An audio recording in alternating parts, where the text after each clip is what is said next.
Bible ప్రకారం నీతిమంతుడు లేడు, ఒక్కడునూ లేడు. అందరూ పాపము చేసి దేవుడు అనుగ్రహించే మహిమను పొందలేకపోయారు. పాపం కారణంగా మనం దేవుని నుండి దూరమయ్యాము. పాపం ఆత్మీయ మరణానికి దారితీసింది. మన స్వంత ప్రయత్నాలతో, మంచి పనులతో దేవుని దగ్గరకు తిరిగి రావడం అసాధ్యం. మన సృష్టికర్త అయిన దేవుడు మనలను ప్రేమించి తన కుమారుడైన యేసుక్రీస్తును ఈ లోకానికి పంపాడు. యేసుక్రీస్తు కన్యక గర్భమందు నరావతారిగా జన్మించి పరిశుద్ధమైన పాపం లేని జీవితం జీవించాడు.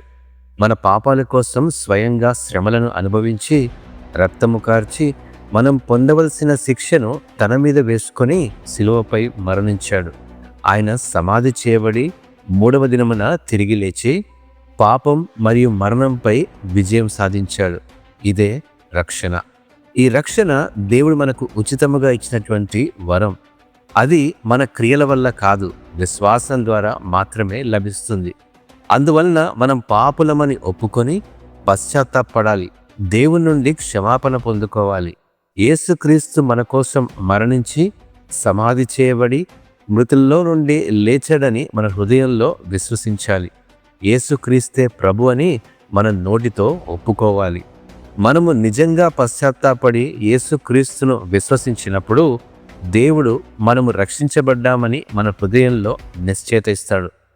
యేసుక్రీస్తులో ఉన్నవారికి ఇక ఎటువంటి శిక్ష లేదు. రక్షించబడిన మనం బాప్తిసం పొందుకొని నూతన జీవితం జీవించాలి. బాప్తిసం ద్వారా మన పాత జీవితం సమాధి చేయబడిందని, క్రీస్తులో కొత్త జీవితం ప్రారంభమైందని ప్రజల ముందు సాక్ష్యమిస్తాము. పరిశుద్ధాత్మ మనలో నివసించి దేవునికి ఇష్టమైన జీవితం గడపడానికి మనకు సహాయం చేస్తాడు.